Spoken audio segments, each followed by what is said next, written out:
بسم اللہ الرحمن الرحیم نحمده ونصلی علی رسولہ الکریم اما بعد فاعوذ باللہ من الشیطان الرجیم بسم اللہ الرحمن الرحیم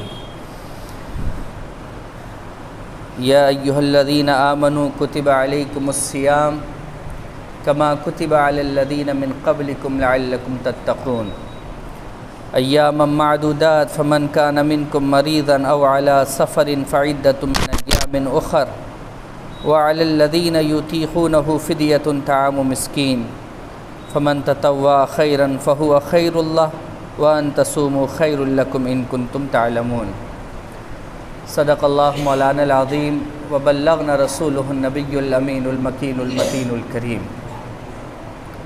بزرگوں، دوستو، عزیز بچوں، بارگاہ رسالت مآب میں حصول برکت کے لیے درود پاک پڑھ لیجیے۔ اللہم صلی وسلم علی سیدنا محمد بارک وسلم الصلاۃ وسلام علیک یا رسول اللہ صلاۃ وسلام علیک یا حبیب اللہ صلی اللہ تعالی علیہ وسلم۔ بزرگوں، دوستو، میں نے آپ تمامی حضرات کے سامنے سورہ بقرہ کی آیت نمبر 183 اور 184 کی تلاوت کا شرف حاصل کیا ہے، جس آیت مبارکہ کے اندر اللہ رب العزت نے اس ماہ مبارکہ کی فضیلت اور روزے کی اہمیت پر ہم سے اور آپ سے بات کی ہے۔ اللہ تعالیٰ فرماتا ہے کہ ایمان والو، تم پر روزہ فرض کیا گیا ہے،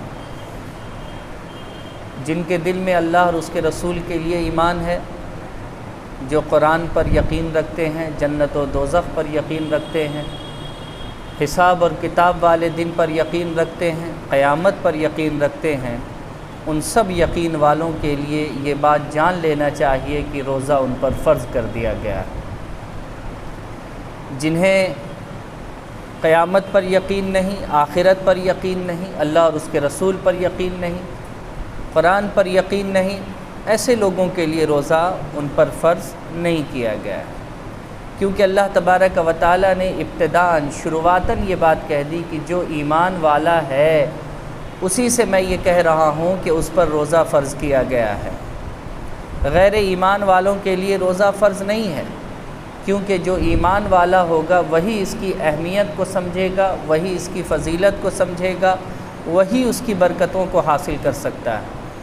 جو غیر ایمان ہے وہ کبھی بھی روزے کی لذت، حلاوت اور مٹھاس کو کبھی نہیں محسوس کر سکتا۔ تو آپ سمجھ لیں کہ اللہ تبارک و تعالیٰ نے اس آیت مبارکہ کی شروعات میں ایمان والوں کا ذکر کر کے یہ بات صاف کر دی کہ جو ایمان والا ہے رمضان کا روزہ اسی پر فرض کیا گیا ہے، اور ٹھیک اسی طریقے سے جیسے کہ تم سے پہلے کی امت پر بھی روزہ فرض کیا گیا تھا۔ اور یہ روزہ کیوں فرض کیا گیا؟ اللہ نے اس کی وجہ بتائی، شاید تم گناہ سے بچنے والے بن جاؤ، شاید تم گناہ سے بچنے والے بن جاؤ۔ اس آیت مبارکہ کی تفسیر اللہ کے رسول کی اس حدیث سے بہت بہتر کی جا سکتی ہے جس کے راوی حضرت ابو ہریرہ رضی اللہ تعالی عنہ ہیں۔ اور حدیث کا مفہوم کیا ہے؟ آقا کریم علیہ السلام نے ارشاد فرمایا کہ روزہ یہ ڈھال ہے۔ روزہ کیا ہے؟ ڈھال ہے۔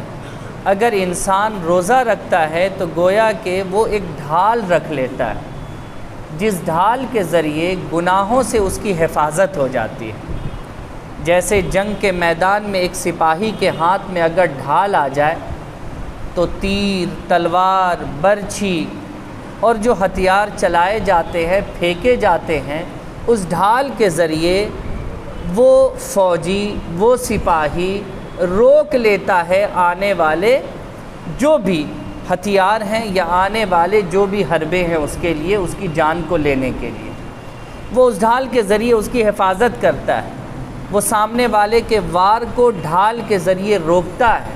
تو آقا کریم علیہ السلام نے فرمایا کہ جو بندہ روزہ رکھتا ہے در حقیقت وہ اپنے ہاتھ میں ایک ایسی ڈھال رکھ لیتا ہے کہ جتنے گناہ بھی اس کے اوپر حملہ آور ہوتے ہیں وہ روزے کے ڈھال کے ذریعے اپنے آپ کو بچا لیتا ہے۔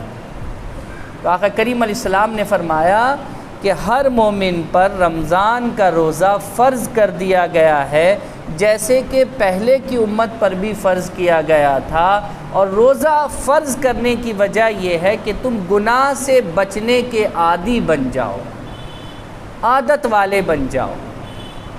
آپ دیکھیے، میں نے حدیث پاک آپ کو سنا دی اس تعلق سے۔ اب ایک عام فہم باتیں آپ سن لیجئے۔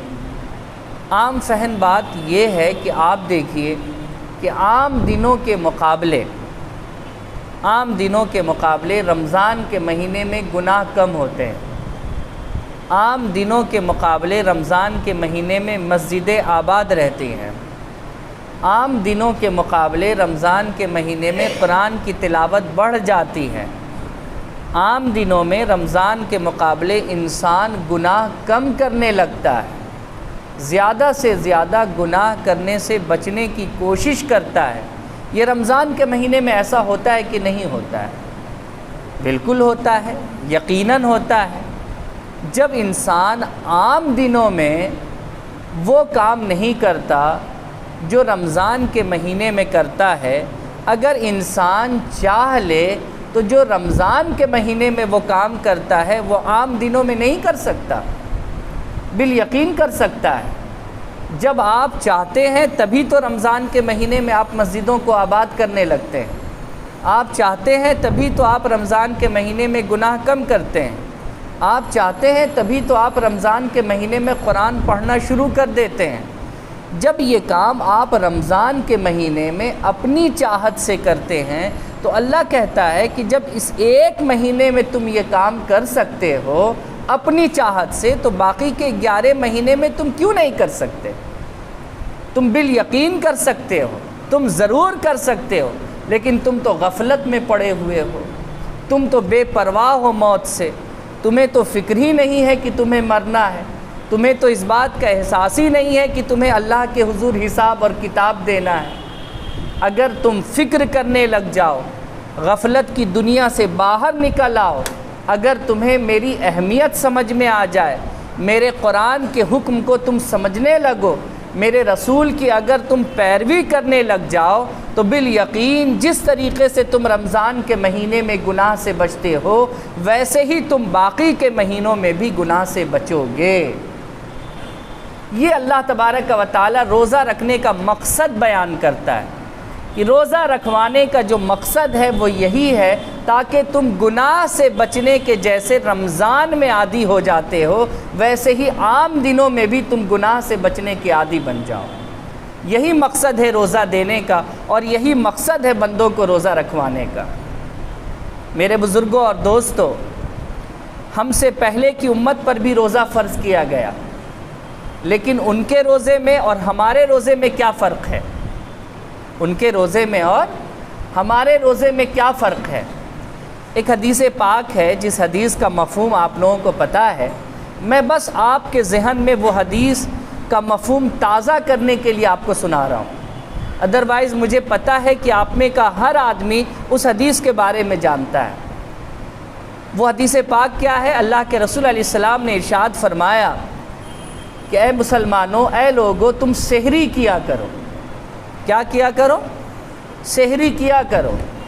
یہ سحری تمہارے اور دوسری قوموں کے روزے کے درمیان فرق پیدا کرتا ہے، کیونکہ وہ بھی روزہ رکھتے اور تم بھی روزہ رکھتے ہو، مگر ان کے اور تمہارے روزے کے درمیان جو سب سے بڑا فرق ہے وہ سحری ہے۔ وہ روزہ رکھتے ہیں تو بغیر سحری کے رکھتے ہیں، مگر مسلمان روزہ رکھتا ہے تو سحری کے ساتھ روزہ رکھتا ہے۔ اب بات سمجھے یا نہیں سمجھے؟ مسلمان جب روزہ رکھتا ہے تو سحری کے ساتھ روزہ رکھتا ہے، اور مسلمانوں کے علاوہ جو قومیں روزہ رکھتی ہیں وہ بغیر سحری کے روزہ رکھتی ہیں۔ اس لیے آقا کریم نے فرمایا کہ سحری تمہارے اور غیر قوموں کے روزہ کے درمیان سب سے بڑا فرق ہے۔ اے مسلمانوں، تمہیں یہ فرق کر لینا چاہیے، یعنی تمہیں سحری کر لینی چاہیے۔ اور سحری کے تعلق سے آقا کریم علیہ الصلاۃ والتسلیم ارشاد فرماتے ہیں کہ جو دسترخوان سحری کے وقت گھروں میں بچھایا جاتا ہے، اللہ اس دسترخوان پر رحمتوں سے اس دسترخوان کو بھر دیتا ہے، اور بے شمار رحمتوں کی بارش اس دسترخوان پر فرماتا ہے۔ آقا کریم علیہ الصلوۃ والتسلیم نے یہاں تک ارشاد فرمایا کہ اللہ تبارک و تعالی اور اس کے فرشتے اس بندوں کے حق میں رحمتوں کی بارش کیا کرتے ہیں جو بندہ اپنے گھر پر سحری کا اہتمام کرتا ہے۔ آپ کو تعجب ہوگا کہ جس طریقے سے آج ہمارے یہاں افطار پارٹیاں کی جاتی ہیں، افطار پارٹیاں جس طریقے سے آج ہمارے یہاں کی جاتی ہیں، اہل عرب اپنے یہاں سحری پارٹی کیا کرتے تھے، سحری کی پارٹی ان کے یہاں ہوتی تھی، اور صحابہ کرام نے اس کام کو کثرت کے ساتھ کیا ہے، تابعین نے اس کام کو کثرت کے ساتھ کیا، اتباع التابعین نے اس کام کو کثرت کے ساتھ کیا ہے، کیونکہ کئی حدیثیں یہاں تک سننے کو ملتی ہیں کہ صحابہ کرام اپنے گھروں میں سحری کا اہتمام کرتے تھے، اور ایک صحابی دوسرے صحابی کے گھر جاتے تھے اور ان کے ہاں جا کر سحری کیا کرتے تھے، اور سحری کرنے کے ساتھ ساتھ وہ اپنی نیکی میں اس بندے کو بھی شریک کر لیتے تھے جو بندہ ان کو سحری کرایا کرتا تھا۔ جس طریقے سے افطار کرانے کا ثواب ایک مسلمان کو ہے، اسی طریقے سے سحری کرانے کا بھی ثواب ایک مسلمان کو ہے۔ تو یہ باتیں آپ کو بتانے کا مقصد کیا ہے کہ سحری یہ اہمیت رکھتی ہے مسلمانوں کے روزوں کے لیے، اس لیے مسلمانوں کو چاہیے کہ بغیر سحری کے وہ روزہ نہ رکھے۔ مستحب، مستحسن، افضل، بہتر ہے کہ انسان سحری کر لے۔ خدا نخواستہ نیند نہ ٹوٹ سکی، کسی وجہ کر بندہ نہ جاگ سکا، اگر روزہ رکھ لے تو ایسا نہیں ہے کہ روزہ نہیں ہوگا، بالکل روزہ ہو جائے گا، مگر یاد رکھیے روزے میں وہ بات نہیں آئے گی جو سحری کر کے روزہ رکھنے میں بات آتی ہے، وہ بات نہیں آئے گی، کیونکہ آقا کریم علیہ السلام نے کیا فرمایا؟ غیر قوم کے روزے اور تمہارے روزے کے درمیان جو سب سے بڑا فرق ہے وہ سحری ہے، اے لوگو تم سحری کیا کرو۔ یہی وجہ رہی کہ صحابہ کرام نے آقا کریم کی اس حدیث پر عمل کیا اور دوسرے اصحاب کو اپنے گھر میں سحری کرنے کے لیے مدعو کیا، بلایا، جو ہمارے ہاں ایسا مزاج نہیں ہے مگر ان کے ہاں ایسا مزاج تھا۔ ہمارے ہاں افطار کے وقت سب کچھ کھلا ہوتا ہے، ہر آدمی افطار کے وقت جاگا ہوتا ہے، آرام سے گھر میں اس کا اہتمام کر لیتا ہے، اس لیے ہم اپنے ہاں افطار کے وقت بلاتے ہیں۔ لیکن اہل عرب رمضان میں کیا ان کے لیے رات اور کیا دن، ان کے لیے سب برابر رہتا تھا، اور آج بھی ایسا ہے۔ عرب کے اندر رمضان میں کوئی رات کو سوتا نہیں ہے، کیونکہ ان کو آقا کریم علیہ الصلوۃ والتسلیم کی یہ حدیث معلوم ہے، اکثریت کے ساتھ کا لفظ میں استعمال کر دوں، ان کو آقا کریم علیہ الصلوۃ والتسلیم کی یہ حدیث معلوم ہے کہ حضور نبی کریم علیہ السلام نے فرمایا کہ جس شخص نے رمضان کا روزہ احتساب کرتے ہوئے، حساب کتاب لگاتے ہوئے جس شخص نے رمضان کا روزہ رکھا اور رات میں قیام کیا، یعنی نمازیں پڑھی، تہجد پڑھی، نوافل پڑھی، آقا کریم علیہ السلام نے فرمایا اللہ تبارک و تعالی اس کے پچھلے تمام گناہ معاف فرما دیتا ہے۔ تو اللہ کے رسول کی یہ بات کہ حضور نے کہا کہ دن میں روزہ رکھے اور رات میں اگر جاگ کر وہ نماز نفل پڑھے تو اس کے پچھلے گناہ معاف کر دیے جاتے ہیں۔ تو اہل عرب آقا کریم کی اس حدیث پر آج بھی عمل کرتے ہیں کثرت کے ساتھ، اور صحابہ کرام کا کیا کہنا جن کا سنتوں پر عمل کرنے کا انداز ہی الگ ہوتا تھا۔ وہ تو سنت پر ایسے عمل کرتے تھے کہ ہم اور آپ سوچ بھی نہیں سکتے، تصور بھی نہیں کر سکتے۔ روایتوں میں آتا ہے کہ ایک صحابی رسول ایک سفر میں تھے اور ان کے ساتھ ایک بڑا قافلہ بھی تھا، انہوں نے قافلے کو روکا اور ایک میدان کی طرف بڑھ گئے، کچھ دور جانے کے بعد بیٹھے، کچھ دیر بیٹھے رہے، پھر کھڑے ہوئے واپس آئے اور پھر کہا چلو قافلہ آگے بڑھاؤ۔ قافلہ آگے بڑھا، نماز کا وقت آیا، انہوں نے قافلے کو ٹھہرایا اور اس کے بعد انہوں نے نماز پڑھا دی، امامت کر دی، لوگوں نے ان کی اقتداء میں نماز پڑھ لی۔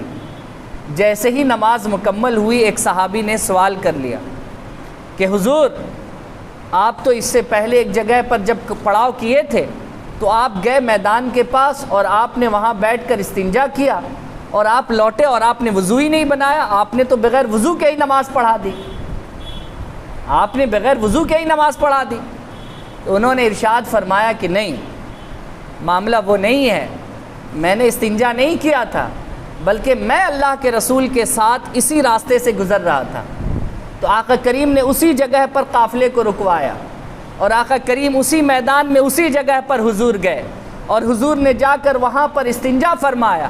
تو میں ادھر سے گزر رہا تھا تو مجھے یاد آ گیا کہ میرے نبی کریم نے ایسا عمل کیا تھا، تو میں بھی اس جگہ پر گیا اور اتنی دیر بیٹھ گیا جتنی دیر جناب محمد رسول اللہ بیٹھے تھے، تاکہ حضور کی سنت پر عمل ہو جائے۔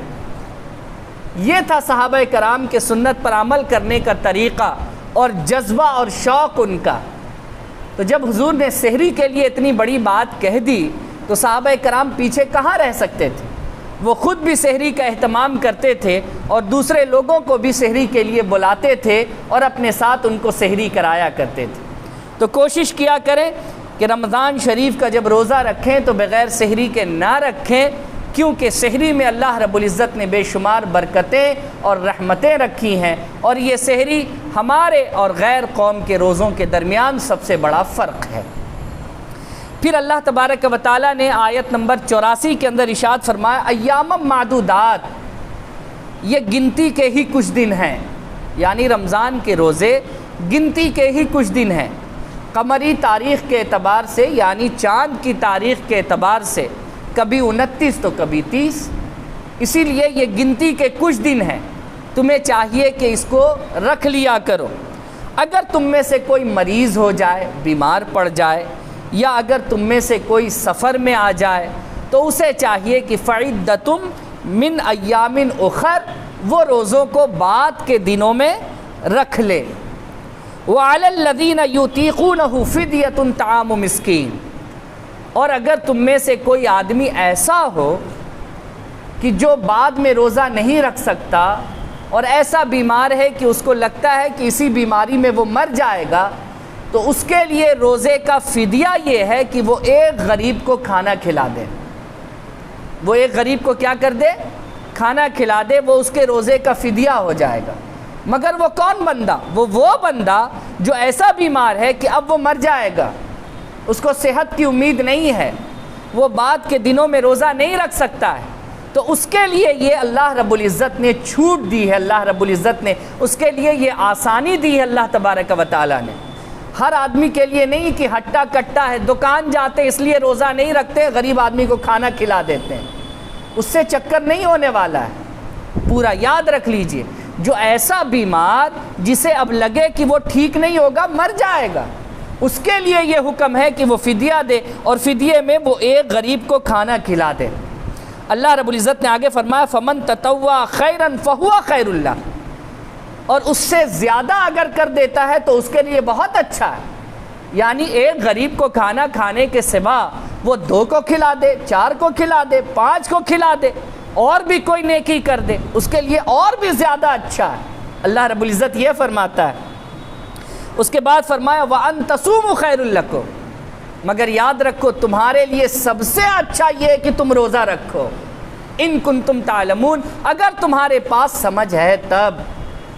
یعنی اللہ رب العزت نے لاسٹ میں یہ بات کہہ دی کہ فدیہ سے بہتر ہے کہ تم روزہ رکھو، بعد میں روزہ رکھنے سے بہتر ہے کہ تم روزہ رکھو، زیادہ سے زیادہ صدقہ و خیرات کرنے سے بہتر ہے کہ تم روزہ رکھو، اگر تمہیں روزے کی اہمیت معلوم ہے تب، اگر تمہارے پاس عقل ہے تب۔ یعنی ہر اعتبار سے ہم لوگ تو کوششیں کرتے کوئی راستہ نکل جائے کہ روزہ چھوڑ دیں، ہم کوئی راستہ ایسا نکال لیں ہم۔ اب دیکھیے آدمی ہوائی جہاز سے سفر کر رہا ہے اور فون کرتا ہے کہ صابر صاحب سفر میں ہیں، قرآن مجید میں حکم آیا ہے کہ چھوڑ دو، سفر میں روزہ چھوڑ دو۔ ہوائی جہاز سے سفر کر رہا ہے، BMW کار سے ایئرپورٹ جا رہا ہے اور پھر وہاں سے ہوائی جہاز سے جا رہا ہے اور دلی پہنچا اور جا کر کے پھر AC ہوٹل میں ہی ٹھہر رہا ہے۔ اب بتائیے تو ایسا آدمی جس کو سفر کی کوئی صعوبت پتہ ہی نہ چلی، کوئی دشواری کوئی مشکلات کا پتہ ہی نہ چلے، اب وہ آدمی روزہ ہی نہ رکھے، ہے نا؟ یہ تو جب ہے جب اسے لگے کہ نہیں صاحب بڑی دشواری ہے، بڑی سختی ہے، بڑی پریشانی ہے، بڑی صعوبت ہے، تو اللہ رب العزت نے رحم فرما دیا۔ اب بیماری کا بھی حال ہمارے ہاں کیا ہے، ذرا سی چھینک آ گئی تو ہمیں تو سردی ہے، بھائی روزہ کیسے رکھیں؟ بھائی بیماری سے مراد یہ چھینک نہیں ہے، بیماری سے مراد آپ کی چھوٹی موٹی کھانسی اور سر میں درد چھوٹا موٹا نہیں ہے، بلکہ بیماری سے مراد ایسی بیماری ہے کہ بس صاحب اگر آپ دوا نہیں کھاؤ گے، اگر آپ وقت پر نہیں کھاؤ گے تو آپ اور بیماری سے قریب ہوتے چلے جاؤ گے۔ بیماری سے مراد یہاں پر یہ ہے۔ تو بزرگوں اور دوستو یاد رکھیں، نہ تھوڑا سا مرض نہ سفر کی صعوبت، اگر یہ ہے تو یاد رکھ لیجئے سفر کی صعوبت یا مرض زیادہ ہے تو روزہ بعد کے دنوں میں رکھنے کی اجازت ہے۔ اگر سفر کی صعوبت نہیں ہے، بیماری معمولی ہے، تو پھر روزہ رکھو، کیونکہ اللہ کہتا ہے وَأَن تَصُومُوا خَيْرٌ لَكُمْ، تمہارے لیے زیادہ بہتر ہے کہ تم روزہ رکھو اگر تمہارے پاس سمجھ ہے، تم سمجھدار ہو تب۔ تو روزہ ہمیں رکھنا ہے۔ اللہ تبارک و تعالی ہمیں اور آپ کو اس معاملے میں آگاہ کرتا ہے، اور اس معاملے میں اللہ رب العزت چاہتا ہے کہ ہم روزہ رکھیں، کیونکہ روزہ رکھنے سے ہمارے اندر گناہ سے بچنے کی طاقت پیدا ہوتی ہے، ہم گناہ سے بچنے کے عادی ہو سکتے ہیں، اور اللہ چاہتا ہے کہ ہم گناہ سے بچنے والے بن جائیں۔ اب میں آپ لوگوں کے سامنے ان دو آیتوں کی تفسیر اور ترجمے کے بعد میں ایک حدیث پاک پڑھتا ہوں۔ عن ابی ہریرہ قال قال رسول اللہ صلی اللہ علیہ وسلم اذا دخل رمضان فتحت ابواب الجنہ وغلقت ابواب جہنم وسلسلت الشیاطین، متفق علیہ۔ صحیح مسلم اور صحیح بخاری دونوں حدیث کی کتاب میں یہ حدیث موجود ہے۔ راوی حضرت ابو ہریرہ رضی اللہ تعالیٰ عنہ ہیں۔ آپ فرماتے ہیں کہ نبی کریم صلی اللہ علیہ وسلم نے ارشاد فرمایا کہ جب رمضان کا مہینہ آتا ہے تو جنت کے دروازے کھول دیے جاتے ہیں، جہنم کے دروازے بند کر دیے جاتے ہیں، اور شیطان کو بیڑیاں لگا دی جاتی ہیں، شیطان کو بیڑیاں لگا دی جاتی ہیں۔ یہ حدیث پاک ہے۔ اس حدیث کے تعلق سے جو ہمیں اور آپ کو تشریح سمجھنی ہے، اس کا مطلب جو سمجھنا ہے وہ میں آپ کو سمجھا دیتا ہوں۔ دیکھیے بہت سارے لوگ یہ اعتراض کرتے ہیں اور کہتے ہیں کہ بھائی جب شیطان کو بیڑیاں لگ گئی تو گناہ کیسے؟ رمضان میں بھی تو گناہ ہوتا ہے کثرت کے ساتھ، جبکہ شیطان کو بیڑیاں لگ گئی ہیں تو پھر انسان گناہ کیوں کر رہا ہے؟ پھر اتنا زیادہ گناہ کیوں ہو رہا ہے؟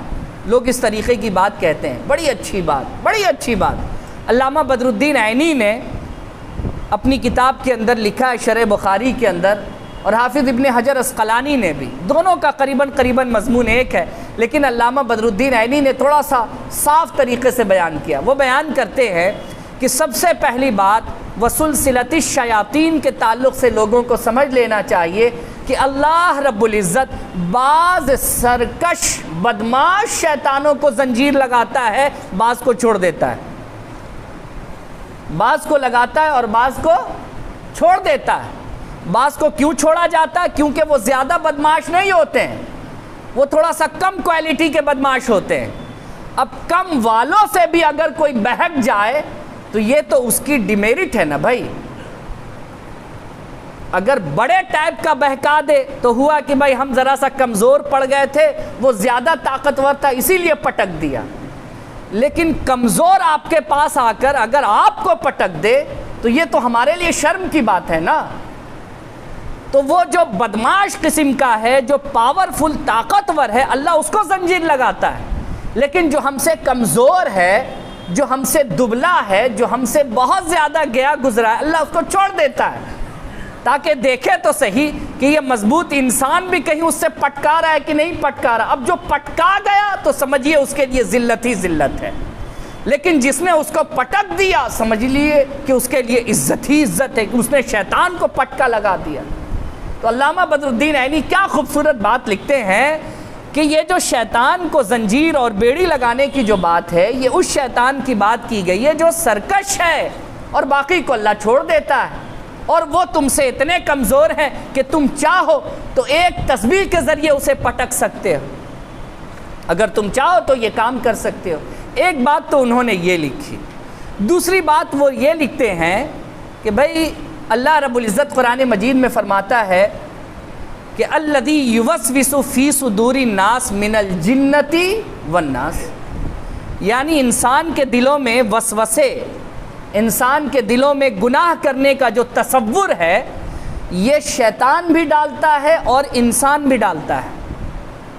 یہ شیطان بھی ڈالتا ہے اور بولیے انسان بھی، جی انسان کم نہیں ہے، باپ رے باپ، انسان تو مہان ہے، اتنا مہان ہے کہ آپ سوچ بھی نہیں سکتے، اشرف المخلوقات ہے نا بھائی، سب سے زیادہ پاور اللہ نے دیا ہے، تو شیطان بھلا انسان سے زیادہ پاورفل کیسے ہو سکتا ہے؟ جب اللہ نے فرشتوں سے بڑا انسان کو بنا دیا تو شیطان بتائیے تو وہ انسان سے بڑا ہو جائے گا؟ جب اللہ نے فرشتوں سے بڑا بنا دیا انسان کو تو ظاہر سی بات ہے کہ بدرجہ اولا وہ شیطان سے بڑا ہی ہوگا نا، کم تو نہیں ہوگا۔ تو شر کے معاملے میں بھی یہ جو انسان ہے شیطان سے کم نہیں ہے، کرے گا اپنے اور تھوپے گا شیطان پہ، کرے گا اپنے اور تھوپے گا۔ او شیطنوا کرا دیس، ارے بھائی تم تو خود اس کام کی طرف بڑھ رہے تھے، تم نے تو خود اس کام میں اپنے لیے بھلائی دیکھی، تمہیں تو لگا کہ اس کام میں تمہارا پروفٹ ہے، تم نے جان بوجھ کر کے وہ کام کیا اور تم نے کہا کہ شیطان نے تم سے یہ کروا دیا۔ شیطان تو صرف راستہ دکھاتا ہے، چلتے تو تم ہو، شیطان تو تمہیں صرف دکھاتا ہے، وہاں تک پہنچتے تو تم ہو، شیطان صرف تمہیں دکھاتا ہے، اسے اٹھاتے پکڑتے تم ہو، شیطان صرف تمہیں دکھاتا ہے، وہ تمہارا ہاتھ پکڑ کے مجبوری وہاں نہیں لے جاتا ہے، بلکہ وہ تمہیں صرف دکھاتا ہے، کرتے تم ہو۔ پتہ یہ چلا کہ تم شیطان سے زیادہ پاورفل اور طاقتور ہو، تو اللہ رب العزت شیطانوں کو جکڑ دیتا ہے تاکہ یہ انسان جو کرتا خود ہے اور شیطانوں پر تھوپتا ہے، اب اور رمضان کے مہینے میں اللہ نے تو اس کو بند کر رکھا ہے، اب اگر تم کر رہے ہو تو بتاؤ کہ تم کون ہو اور کتنے بڑے گرو ہو، اس کا فیصلہ تم خود کر لو۔ اس حدیث پاک کی اہمیت کو سمجھیے بزرگوں، بدقسمتی سے ہم لوگ سمجھ نہیں پاتے حدیث پاک کی اہمیت کو، اس لیے میں نے سوچا کہ اس کو سمجھا دوں، اس حدیث پاک کا اصل مقصد اور مفہوم کیا ہے۔ علامہ بدر الدین عینی نے بڑے خوبصورت انداز میں اسے سمجھایا ہے کہ شیطان کو بیڑیاں لگانے کا مقصد یہ ہے، یہ دو مقصد ہے، اپنے ذہن میں ڈال لیجئے، اگر یہ مقصد آپ سمجھ گئے تو آپ کو روزہ کی اہمیت بھی پتہ چل جائے گی اور اس حدیث پاک کی اہمیت بھی آپ کو پتہ چل جائے گی۔ اس کے بعد کہا گیا اسی حدیث پاک میں کہ وَفُتِحَتْ ابواب الجنہ، جنت کے دروازے کھول دیے جاتے ہیں۔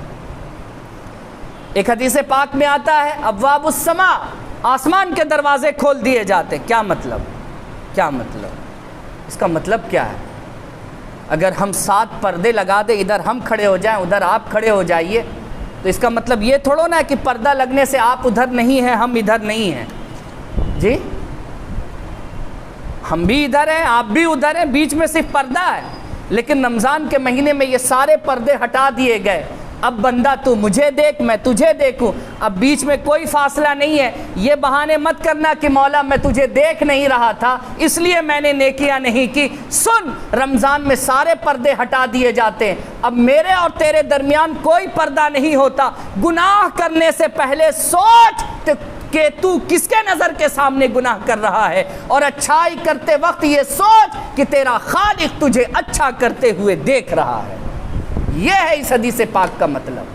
بات سمجھ میں آئی یا نہیں آئی آپ کو؟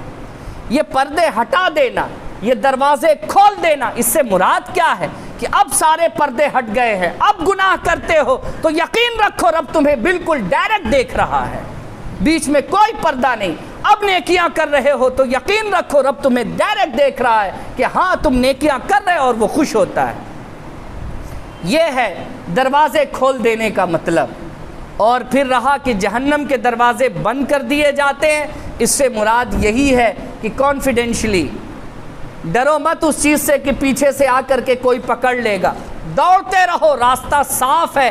اللہ چاہتا ہے نڈر ہو کر تم نیکی کے راستے میں دوڑو، کیونکہ جہنم کے دروازے بند ہیں، وہ تمہیں کھینچے گا نہیں اپنی طرف، تم دوڑو نیکی کی طرف۔ اللہ رب العزت نے تمہارے لیے یہ سارے ڈر ختم کر دیے، یہ کہہ کر کہ ہم نے جہنم کے دروازے پر تالا لگا دیا ہے۔ اللہ اکبر کبیرہ، یہ حدیث پاک کا صحیح مفہوم اور صحیح مطلب ہے۔ اللہ تبارک و تعالی ہم سب لوگوں کو نیک عمل کرنے کی توفیق عطا فرمائے۔ لوگوں، آپ کو رمضان المبارک کی بے شمار مبارکبادیاں، اور اللہ کا کرم کہ اللہ نے پہلا روزہ جمعہ کے دن ہمیں اور آپ کو دیا ہے، ہم بڑے خوش نصیب ہیں۔ اور انشاءاللہ 5 جمعہ آئے گا رمضان میں، بڑی اہمیت والا یہ سارا جمعہ ہوگا۔ اللہ رب العزت بہت نصیب والوں کو ایسا وقت دیتا ہے، جو ہم سے پہلے لوگ چلے گئے وہ تو 5 جمعے والے رمضان سے محروم ہوئے نا بھائی، یہ تو کئی سالوں پر آتا ہے، 5 جمعہ والا رمضان، یہ ہر سال نہیں آتا ہے، یہ کئی سالوں پر آتا ہے۔ اللہ کا شکر ہے یہ آیا، اس کی قدر و منزلت کو سمجھیے، اس کی اہمیت کو سمجھیے۔ خدا کے واسطے اس دن کو، اس رات کو ضائع مت کیجیے۔ اللہ کے رسول علیہ الصلاۃ والتسلیم کی زیادہ چاہت ہوتی تھی کہ رمضان المبارک میں ان کی امت کثرت سے زیادہ اللہ کی بندگی کرے اور اللہ کا قرب تلاشے، اللہ کے قریب ہو۔ اللہ کے رسول بہت زیادہ پسند کرتے تھے۔ ایک چیز یاد رکھیے بزرگوں کہ آپ سب جانتے ہیں کہ پیلر آف اسلام جو ہیں وہ 5 ہیں: توحید، نماز، روزہ، حج اور زکوٰۃ۔ یہ 5 ہے پیلر آف اسلام۔ اس کے اندر آپ جو عبادت کو دیکھیے تو اس میں نماز ہے، روزہ ہے، حج ہے اور زکوٰۃ ہے۔ نماز یہ بدنی عبادت ہے، بدنوں کی ورزش ہے یہ۔ اس کے بعد آ جائیے زکوٰۃ، یہ مالی عبادت ہے، یہ مال کو پاک کرنا ہے۔ حج یہ بدنی عبادت بھی ہے اور مالی عبادت بھی ہے، دونوں اس کے اندر شامل ہے۔ لیکن روزہ یہ کیا ہے؟ روزہ یہ کیا ہے؟ تو روزے کے بارے میں کہا گیا یہ بدنی عبادت ہے اوپر سے، اور سب سے زیادہ روزہ اندر کی عبادت کا نام ہے۔ پھیپھڑا بھی عبادت کر رہا ہے، کڈنی بھی عبادت کر رہا ہے، ابھی سمجھ رہے ہیں آپ؟ یہ اندر میں جو لیور ہے یہ سب بھی ابھی عبادت میں مصروف ہے، یہ سب کے سب مصروف ہیں۔ اللہ تعالیٰ نے اسی لیے فرمایا کہ نماز کا بدلہ میں نے صاف بتا دیا، حج کا بدلہ میں نے بتا دیا، لیکن روزے کا بدلہ وہ میرے پاس ہے، میں اسے نہیں بتاؤں گا، اس کے بدلے میں تمہیں کیا دوں گا یہ راز کی بات ہے، مر کر آؤ حساب اور کتاب والے دن یہ راز کا پردہ ہٹا دیا جائے گا، کیونکہ اس کا تعلق اندر سے ہے، اور اندر کی عبادت اگر مضبوط ہو تو آپ کو اندر سے ملے گا انشاءاللہ العزیز۔ اللہ رب العزت کرم فرمائے۔ وآخر دعوانا ان الحمدللہ رب العالمین۔ السلام علیکم ورحمۃ اللہ وبرکاتہ۔